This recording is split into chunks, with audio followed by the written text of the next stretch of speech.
Hello, everybody. We are back on this podcast, and I'm so excited about this one because it's starting to feel natural for us. You know, we know how to set up. Everything is working out. We got it down. Yeah, I think we got it down. So it's starting to feel like I've always looked forward to it, but now I'm like, yeah. Yeah. Now we have 2 cameras. Here I am. Yeah, that's the famous. Yay. That's the famous SEMA. Where is it? Is this one? No. Applause. Yay.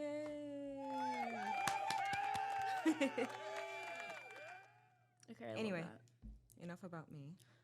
How was your week? It was good. Yeah. Yeah, it was good. Just work and, some fun things. Yeah, I feel like I don't see you or talk to you this much until the podcast. Yeah, I mean, I don't know. I feel like we definitely talk, We but hang- I'm saying, like, I know, we just hung out, actually, but I like to Yeah. catch up. I don't know why. I feel like, okay, this is nice. It's like, it feels really intimate to, like, set up a mic, talk face-to-face with someone, keep sort of eye contact. Like, Yeah. you're like, I am gonna talk to this person. Like, you're dedicating time. and be somewhat entertaining. Yeah, it actually is like really nice. So if you do want to start a podcast, I would highly recommend that you start it with somebody that you genuinely like want to be with, or like Aw. seriously. Thank Because you. I don't think I'd want to do this with like somebody I don't care Yeah, for. that would be boring. Yeah, I would just like stare at them, just be like, hey, okay, so we got 30 more minutes. I'd be counting down in my mind. Yeah. But yeah, I hope you guys are doing well, and I hope that, these podcast episodes have been carrying you through the week, or like helping you out, or, just something you put on when you wash dishes, or get a no-show, or, I don't know, cleaning up your studio, or, Just out of curiosity. Yeah, I feel hope like- hope this is something that you guys are starting to, get into, or like while you're practicing. This is a great thing to listen to while practicing. I want to see how many people follow our thing. Yeah, we could do that. And I think last time we checked, we had some traction. I haven't really been keeping up with the numbers. I've been just like looking forward to spending time with my sister. We have 14 Spotify followers. Are you serious? Yay! Oh. Yay! Thank you. No, seriously, that's so nice. Yeah, it feels really rewarding. We have an audience size of 10 and an average of 6 plays per episode. Wait, that's actually like not bad since Yeah. this is like our 4th episode. Yeah, I love that. It's only been like a month. A month, not even. Not even, yeah. This is week 4 or week 3? Honestly, yeah, like week 3, we did two Prior. podcasts. Yeah, in like 1 week. This is so cool. Wow. Yeah. Yeah, I mean, at a pace that we're going comfortable, it's just like 1 episode a week.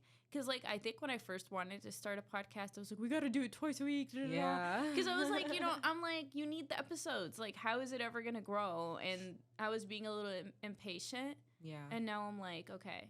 I mean, if it's like, I feel like if you don't watch or try to watch something grow, it doesn't. Yeah. So if you like look away, it does a thing. No, that's absolutely right. It's so weird. It's like watching water boil. Or like paint dry. Or paint dry, yeah. Or your Sims game loading up. Dude, The Sims was so fun. I would always like, I'm just not going to look at it so it goes faster.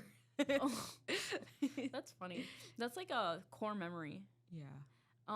This episode we're going to be talking about buzzwords and like how they affect the clients, how they affect the industry, and how to stay honest while also using buzzwords, and how buzzwords are something that people don't even like really think about, but they are so massive in marketing, in like self-promoting. I don't know, buzzwords are like kind of insane because you start using them without even realize that you're using them because everybody else is using them. And then they start to mean different things throughout time. And then one word goes from meaning one thing to just meaning everything because everybody wants to do what's hot, right? Right.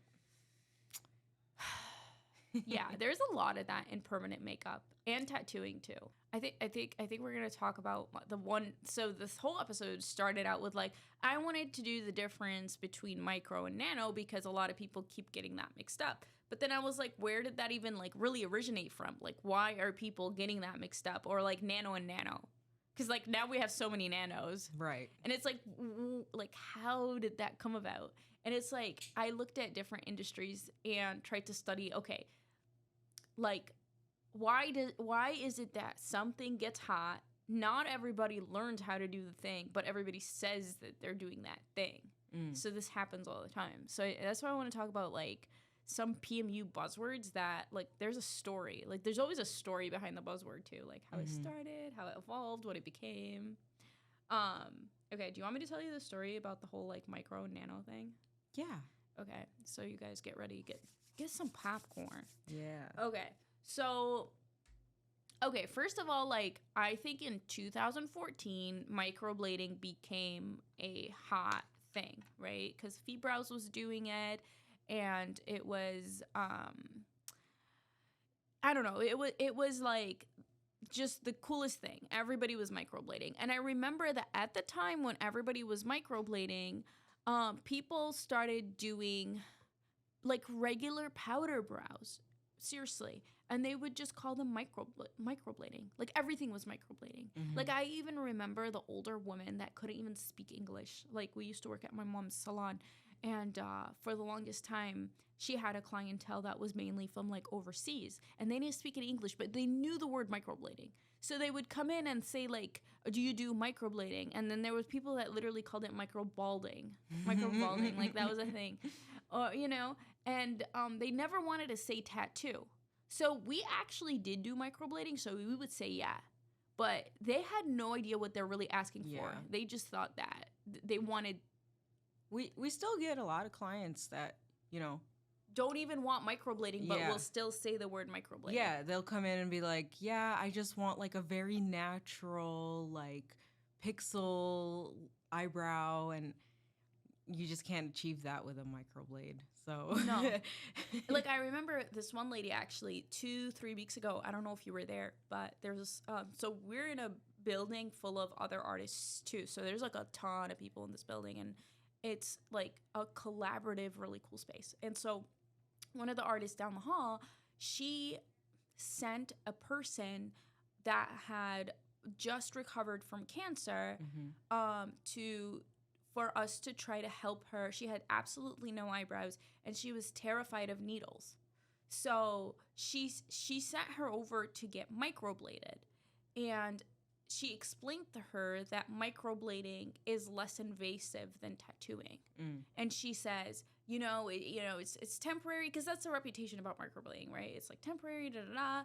So the woman literally thought it wasn't a tattoo and there's no needles involved because of the way that the hairdresser understood it, and that the way her fears were like conquered by the conversation, but it was all like misinformation. So she came in and she goes, I want microblading. And then in my professional stance, I go to her and I go, like, you have literally zero hair, and you just recovered. And she was also, I think she was diabetic. So I said, you have a problem with healing, and I don't think that we could cut up your skin like that. And she goes, cut up? What do you mean? I want microblading. It's not a tattoo. What do you mean? There's no needles. I'm like, how do you think this works?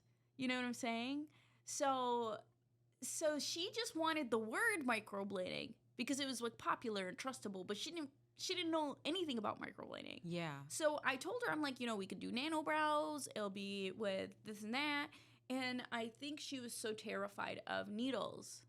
And I was honest with her. Like, I'm not going to lie to you and tell you there's no needles involved, period. Like, so she was like, no, I don't want this. Like, and I don't blame her. She just recovered from something, thank God she recovered, everything like that. But she just didn't want to look at needles. And I'm like, dude, it's all needles. Like, I don't care what word you use.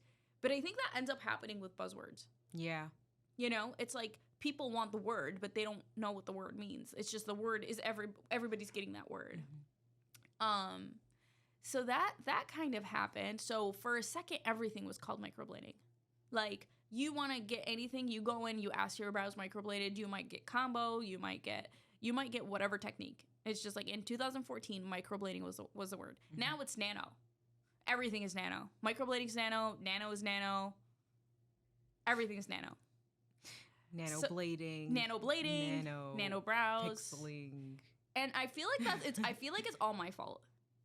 Is it? I think it is. Okay, look, maybe I'm a little bit big-headed, but okay, I didn't start Nano Brows. Yeah. Nano Brows were a thing. I think I will say, like, the first person that I saw using the word Nano Brows was Natalia Ermako. I that's what and I wasn't doing microblading at the time.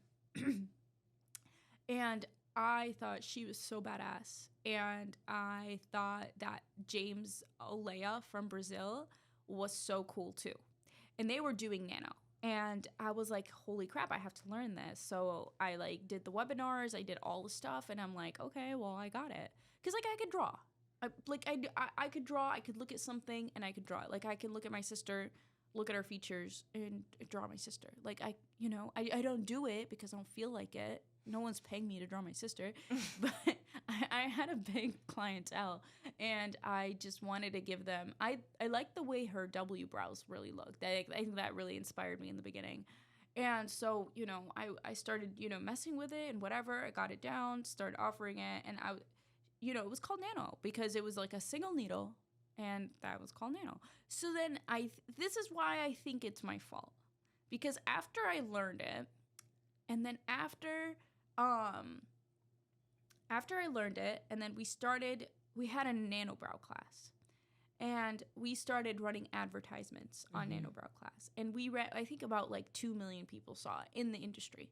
And I think even now, like when I went to the AAM, people would come up to me and be like, who the hell is running your ads? Because you're fucking everywhere. I remember that. Like, you're everywhere. And I'm like, well, I mean, thank you. I was proud of that because our ad team does do really well. Yeah. So, anyway, we ran a specific ad for like 2 years straight. And it said, the ad literally was just a picture and it performed really well. And it said, Nano Brows are the new microblading. That's literally what it said. So I think I started seeing after that people using nano blades. And I even seen an ad the other day that says nano blading is the evolution of microblading. And I wanted to kill myself. Because I'm like, it's still microblading. And I think people don't understand it, especially the clients. I think who gets screwed over under the misuse and the verbiage and all that, I think the client is. What did they say differentiates the two? Like, is it a thinner line of needles? Like, so nano blades will give you a thinner line, but it also doesn't pigment as well. Because like I tried to switch. I used them. I tried them, and we even like made them and sold them. For me personally, I was a little bit working faster with a regular standard 18. I think with the 15, I wasn't getting as much implantation, so I would have to cut a little bit more times. So I thought that the nano blades were a little bit counterintuitive because I wasn't just doing a second pass. I had to do like 5 passes sometimes. Yeah. And I felt like that was a little bit counterintuitive because with microblading, I would try to even aim for 1 or 2 passes max. I would never do anything more than that. Because like I don't know if you've watched it. It's not pretty. It stinks because the lymph and there's too many body fluids included when you're microblading or nanoblading. I've seen it look really great. It's just like, the thing about it is that you do it, it looks good for the first 6 months, but it's marketed as temporary. The client typically wants a permanent result. Like most people that don't have brows, that have zero brows, they don't want a temporary result. And like that's how they advertise it. They're like, you have 0 brows, you want something that looks super realistic, super natural, but it's like, what's the point if it's going to go away in 6 months? And then you're going to have to cut the skin again and again and again. And if you're using nano blades, during the session, you have to cut more because they're very thin and very small. So it's hard to get the pigment to implant. Right. And then even if you are getting good implantation, if you're using a thinner pigment like Permablend versus an iron oxide pigment, you're going to have to even do more passes because Permablend doesn't even really show up in the skin up until 10 minutes in. So you might not even see that the pigment is in there until 10 minutes in because it needs to oxidize in the skin. And by that time, you probably had cut Yeah, this person's face. Yes, and that's why I feel like people who are training to become microbladers, if that's still a technique that people want to learn, I don't think that they should be learning with nano blades because you have to do more than 2 passes. Like, it's just not gonna sit in the skin.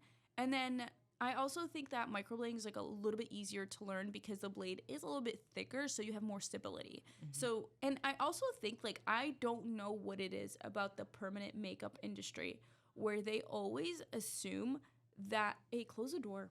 I think there's a hole in it, so it's like sounding kind of funny. But I don't know what it is. So when I teach permanent makeup artists, the first thing that they do is they go for the tiniest needle possible, whether it's a microblade, whether it's a cartridge.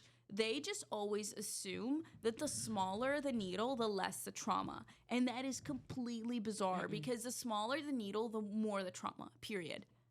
Single needles and nano blades, like, in my personal opinion, are thinner. So they're going to cause a little bit more trauma. I think so. Even though that they keep being marketed that they're not, I personally think that they would, from my experience. Now, I know a lot of people, there's a lot of ambiguity. Sorry, like, English is actually not my first language. But there's a lot of ambiguity with that because I feel like different instructors will have different opinions. So, like, I'll say this, but then you'll go on Instagram and they'll say nano blades cut less deep, nano blades cut, more natural, or nano blades cause less scarring, or, like, there's always a fancy way to market what you're trying to market. And it's funny because in the industry, there's not a lot of room for debates. Yeah. Like, I even tried to, okay, so I have a very opposite opinion, right? Which could be offensive, but I really, really, really don't want it to be offensive. I just, like, this is what I believe. It's kind of like, you could believe what you believe, I believe what I believe, and we could talk about it. Yeah. I would love to talk about it. Yeah. And I mean, I feel like because you're knowledgeable on this topic and kind of like a scientist, how, like, the scientist knows about climate change, but the average person might not listen. Right. Because they just, for some reason, but don't believe. But then other scientists do have dialogues and discussions. Yeah. Like, I'm super, super, super into philosophy. I would say that one of my favorite things to do is read, like, rhetorics and dialogues and discussions and arguments. And I love seeing how people, since the beginning of time, would take two opposing sides, pit them against each other, and back in the day when people used to actually be, like, I think a little bit more sophisticated, because we don't do this anymore. Like, we don't have guilds where you go in and you pin, it's all politics now. But, like, regular people would, like, do that for fun back in the day. Like, debating was fun. So you'd pin two ideas against each other, and what would happen is innovation. You come up with a you're not going to end up killing each other. Yeah. You're just going to end up finding, like, the most ideal solution. Yeah. And I feel like now in the permanent makeup industry, the tattooing industry, working in your own studio on your own is the new standard. Everybody's in a salon suite. Everybody's in a studio. Everybody wants to be their own boss. Individualism. Right. And then cancel culture is a thing. And if you say anything that offends me, I'm going to block you is a thing. Yeah. So it's like, how are you going to talk to people that don't believe in what you believe in? And so I tried it, right? Like, I feel like, okay, like, I'm trying to build a reputation. I'm pretty, well known in the industry, this and that. Like, people, I have students. I feel like, okay, well, I built myself up to this, like, standard thing. Okay, well, maybe I could use that and approach other artists, like, in a friendly way and say, hey, I seen that you posted this. I have different beliefs on this. Do you want to talk about it? And I've literally phrased it like that. Like, because I think, okay, this is something that I regret doing, which is just kind of, because I would see a bunch of comments with a bunch of, like, beginner students on posts that I didn't agree with. And I would literally comment and say what I believe.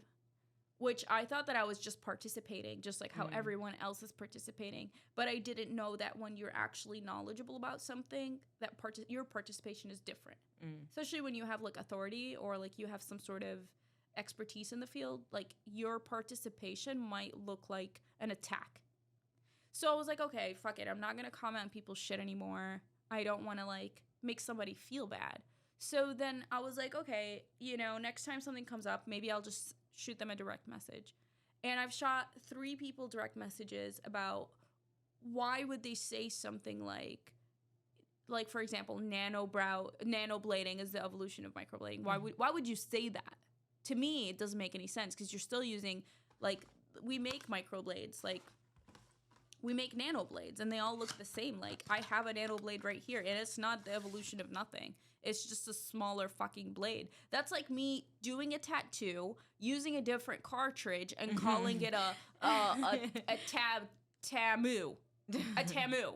Because I used a different it's like revolutionary. It's like a revolution. No, just because you said it was different, it doesn't mean that it's still. And we had different configurations of microblades since the fucking beginning of time. Like when I went to my microblading class, her name was Julia Mellon, and she is the owner of Brow Design, and she's great. She taught us how to use copper blades. She taught us to use U blades, angle blades, 14 blades, 18 blades, 22 blades. We had these configurations, and they were all called microblades because that's what they are. Just like how when you use a machine to tattoo, it's going to be called a cartridge. It doesn't matter what size it is. We have bug pins because they're like different diameters, but it's still a bug pin cartridge. You're not going to just call a whole technique, like you're not going to go and call tattoos tamus because you're using a different, you know, it makes me want to like blow my head up. So I feel that passionate about it, right? And I feel like I have a pretty good argument, but I also respect that that person is an expert and they care about their job. And I always assume that people have people's best interest because they do. So then I started dialogue like, hey, can you explain? I just literally say it like this. Hey, can you explain to me what you mean here? And I think me opening up the dialogue just offends people so much that I've gotten blocked. I've gotten ignored. Nobody wants to talk about it. And it's like, I'd love to just talk about it. Like, why do you think nano blading is revolutionary? Like, what? So, and I think that's why we started off the episode with talking about buzzwords, because it's like, okay, I think it's just, you just want to use the word nano because I made it so fucking popular. I'm sorry. I did. We spent a lot of money making that thing popular, and a lot of people are learning how to do nano brows now, and I feel like microblading, nano blading is just not the future. And I marketed it as the future because it is the future. Look, I didn't invent it. Machine strokes were a thing before I was fucking born. Right. Okay? People were doing machine strokes since the 80s. Right. I will say there are people in the industry that did revolutionize the technique. Yeah. And I learned from them, okay? I have my own things and I have my own way and I do things with my style, but I didn't really invent anything. But I spent more money on marketing than any fucking person. I know that, and I'm proud of that. Maybe not Fee Brows. They spend a lot of money on Fee Brows. But okay, look, and why I'm saying that is because we marketed it because that was what we were selling on our website. And we were trying to take the idea of this thing and say that it's a revolution because it's not cutting the skin. It's not like harming the person. It's more retention. And it's harder to do. It's a lot harder to do. And at that time, microblading was the biggest thing. So it kind of like counteracted everything that it was doing. Like it was the opposite of all the, the cons. And honestly, here's exactly where it sparked for me. It was when I had a client come into my studio and she goes, I forgot what she does, but she goes, Shay, in my industry, there's always things that are evolving. In my industry, 1 year is not like the next year. It's not like the next year.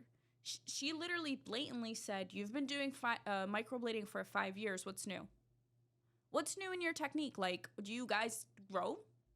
And in a way, like, I really just could not stop thinking about that because I was in that room for 5 years doing something the same way that I did it 5 years ago, the same way that I learned it. Yeah, my technique grew, my work got better, this and that, but ultimately, like, to the core of it, I wasn't doing anything different. I was still cutting the skin with a microblade. I was still numbing for 30 minutes. My process didn't change.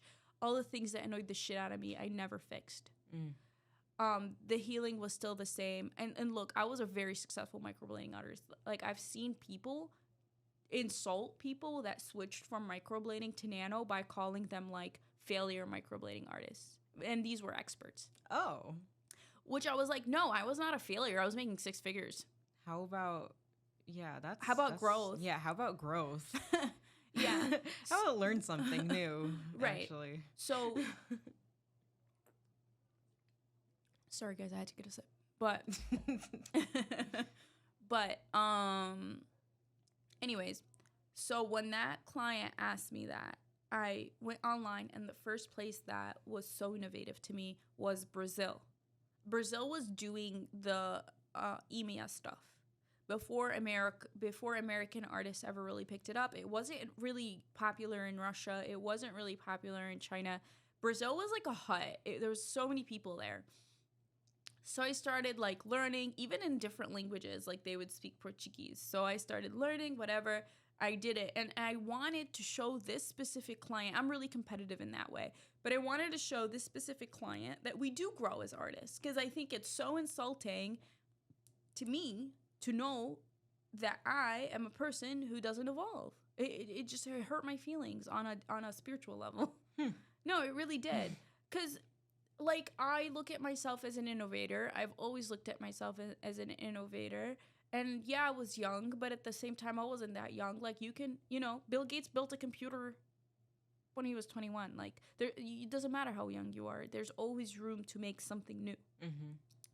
So I wanted to see, okay, what are the problems that I was facing with microblading? And at the time, one of the biggest problems that I was facing is that people would come in on the first session. It's rainbows, butterflies, and unicorns because your posts look good. Your immediate results look great. They come back for the 30-day. They're in love. They're so happy. It was a chill process. I loved the first session of microblading. Mm-hmm. It was a good money. They come back on the 30-day touch-up. It's fucking phenomenal. It's perfect. They love it. Okay? They come back a year later. And I've already been in the industry for a while at the time. They come back a year later. Okay, things are faded. Things need a touch-up. It's still fine. We could do it. You get them in and you do the touch-up. Not a problem, right? And I'm talking, this is a year and a half. Now we're at like a year and a half because we did the one session, the touch-up session, and then they came back in and got the year mark session. So, yeah, about a year and 2 months. Okay, from that point, after that, then you have to do their 6-month session after their year session. So they come in, it's starting to look blurry, the ink is starting to spread a little bit, it's becoming a little bit unsustainable, but it's still doable, especially if you're using iron oxide ink. If you were using this whole time PermaBlend, your shit's blue. I don't fucking care who you are. It's a little bit blue. I was just thinking, I'm like, is it blue at this point? Yes, it's starting to get blue. But I was using Ally pigments, which I was really lucky that Julia Mellon told me about Ally pigments. Because she really could have trained me with organic pigments, and I could have been fucked. Just like everybody down the street. You know how many microblading shops closed? Because you can't sustain that reputation. Mm-mm. People will know, even though Instagram doesn't see it, people are going to know. Mm-hmm. Anyway, at that point, you're like, okay, should I switch them to powder brows?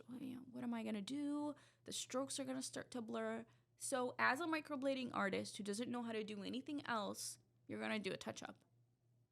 And so you do the touch-up, and then the skin, because it was cut on the first session, the second session, the third session, now you're cutting the skin the fourth time, which comes. I mean, time flies. That client is going to get to this level before you know it.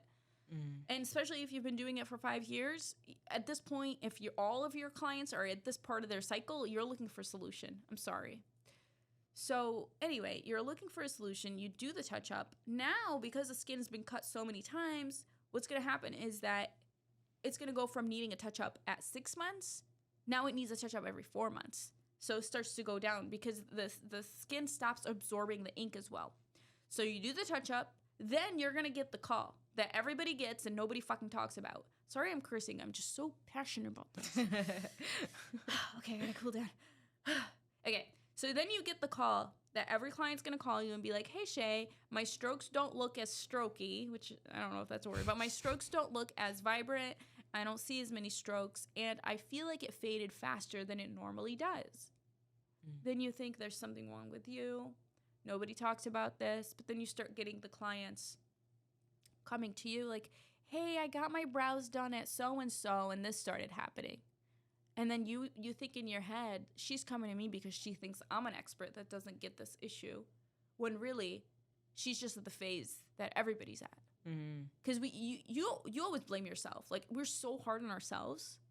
So anyway, they get to that point, you do another session, and then if you keep doing it over and over, especially, I mean, you're advertising it as a temporary solution.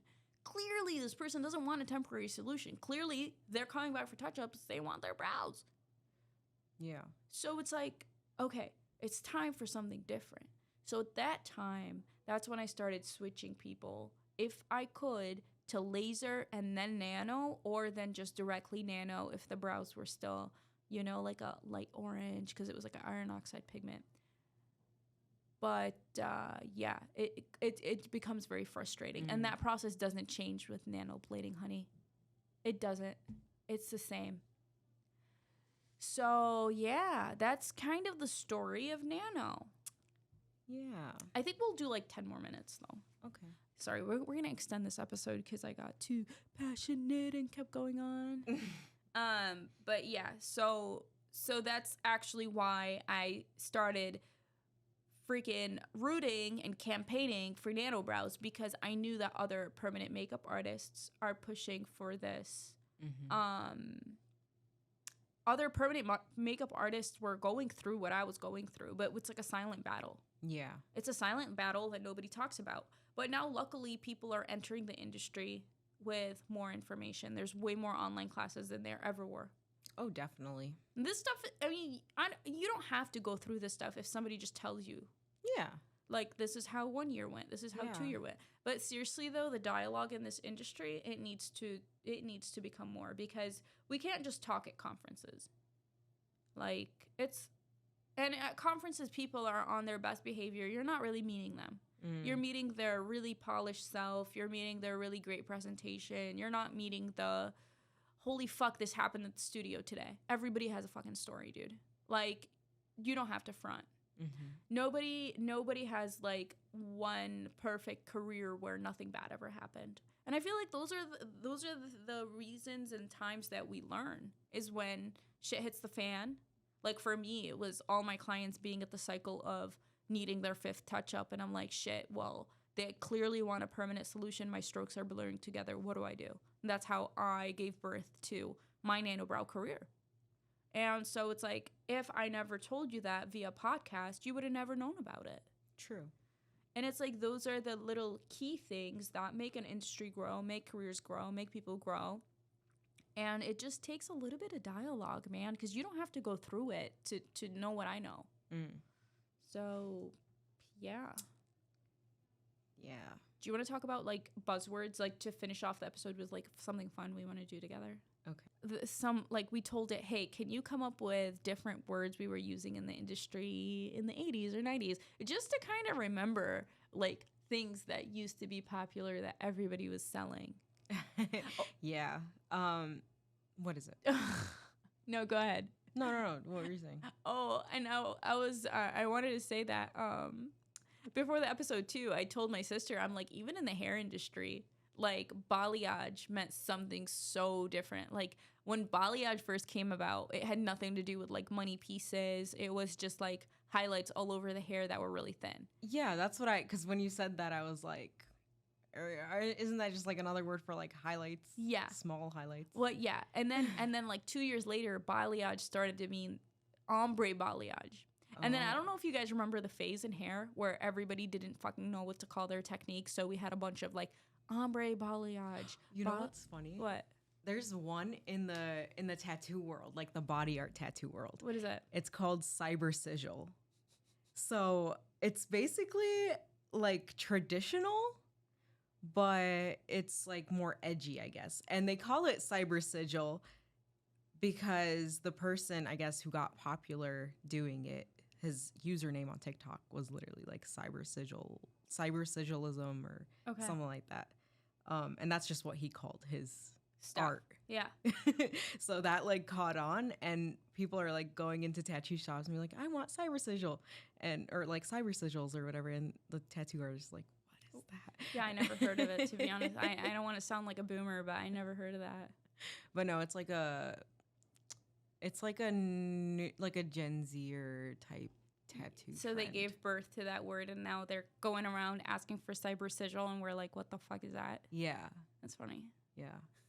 But anyway, I asked ChatGPT what are some buzzwords that went around the beauty industry in 1980 through 1990. And here are 12 buzzwords that were popular. Glam, neon, big hair, frosted, Frosted, punk, grunge, supermodel, contouring, lip liner, matte, minimalism, and sunless tanning.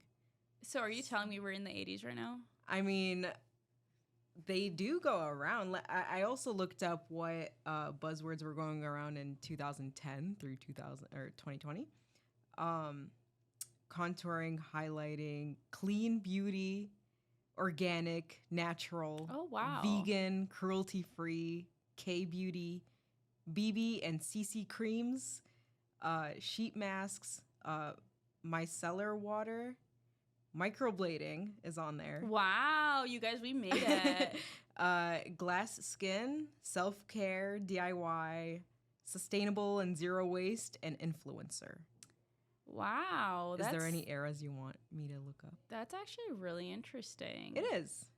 No, like what comes to my mind is how even the word organic is such a buzzword, because like what does organic even really mean at this point? Dude, no, there's this guy on TikTok that photoshops unhealthy junk food to make it look healthy. Yeah. And like there's just like these buzzwords that you can put in, like technically, yeah, this is cruelty free or gluten free. It's fucking Lay's. Like, yeah. Or whatever, I don't know. Yeah. But I don't or like know no, I get it. I like if a piece of chips has no meat in it, they would say it's vegan. Yeah. Like, of course potatoes are vegan. Yeah. Like what how could it not be vegan? Was it like maybe cooked in like lard? Okay, that couldn't make it not vegan, but why would you why would pop chips ever have to have a label called vegan? Well, actually that makes a good point. I mean, I don't know. Yeah, they could have been like vegetable oil fried.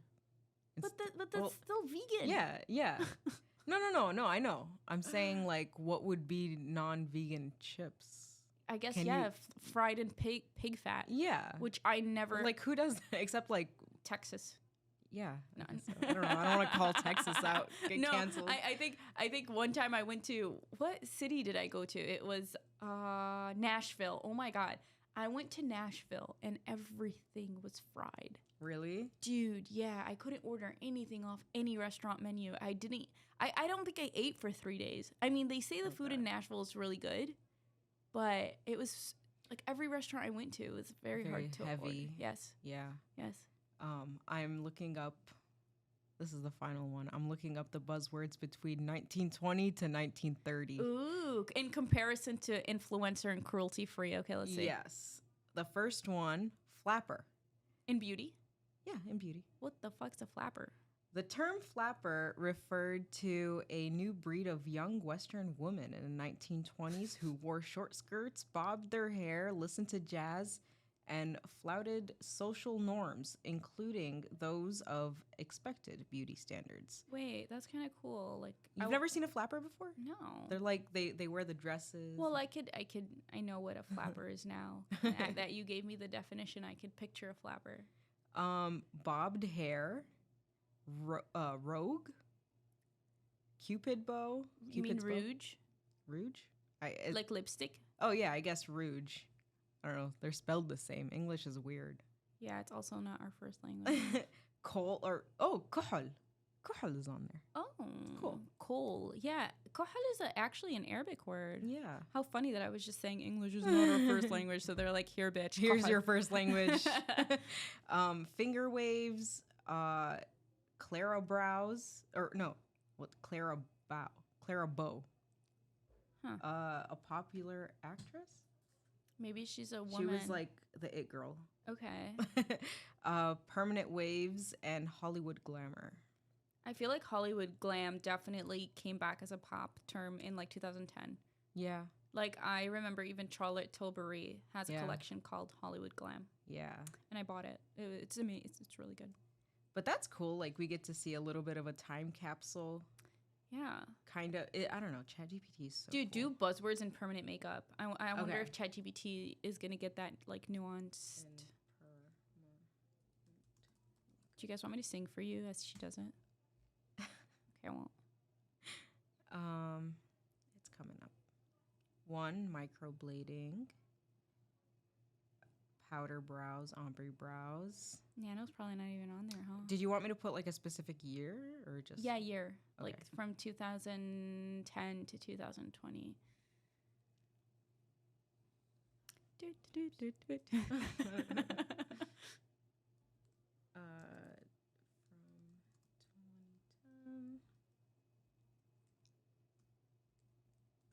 Okay, let's see. Oh, stop generating. Okay, sorry about that. Let's see. What's the first one? Microblading. Okay. Damn, I think it's gonna Microblading's give popular. us the same thing. Powder Yeah. brows, ombre brows. I feel like that's when permanent makeup started like being a micropigmentation. I like that.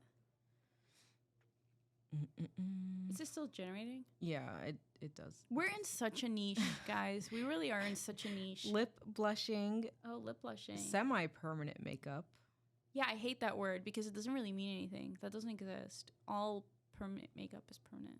SMP, Okay. scalp micropigmentation. Nano brows, Wow, we made it. eyeliner tattooing, areola restoration, tattoo removal, touch up, color correction. Color correction. That's like a pretty big buzzword, Oh, too. yeah. We wanted to talk about that, but we don't have time. No, I don't think so. But that is the end of that. We could definitely talk about it in the next episode. We can make Yeah, an yeah. episode, not in the next one coming, because I want to do something fun for the next one. But I think we could definitely have an episode about color corrections. By the way, we have a free course on color corrections, just color in general. If you go to Beauty Institute Free Education, there's a tab under community called Free Education. You could get it for free. It's just a lecture. It's a 20-minute lecture, and people love it. People DM us all the time like, oh, thank you for that information. It actually explained a lot to me. Yeah. It talks about like microblading and nano and like how to implant ink and all this stuff. It's a good one. Good stuff. Yeah. Well, Seema, I love chilling with you today. Yeah, it was fun. Yeah, this was a good episode. I got more passionate than I wanted to. I hate getting passionate because it makes me feel human. Oh, 'Cause- vulnerable? Yeah, it makes me feel vulnerable. It makes me feel like I'm being led by emotion, less logical. Makes me curse more. But It is what it is. it is what it is. I guess I am full of passion, guys. All right. Well, it was so good to be here again this week. Hopefully, I will chat next week. Yeah. Do a sound. Do a sound. Oh. Do an effect. Do an effect. Yeah. All right, let's do. Hello? Okay, this is okay, do a different one. We're ending on a high note. Or a low note. Or no, we can't end on a low note.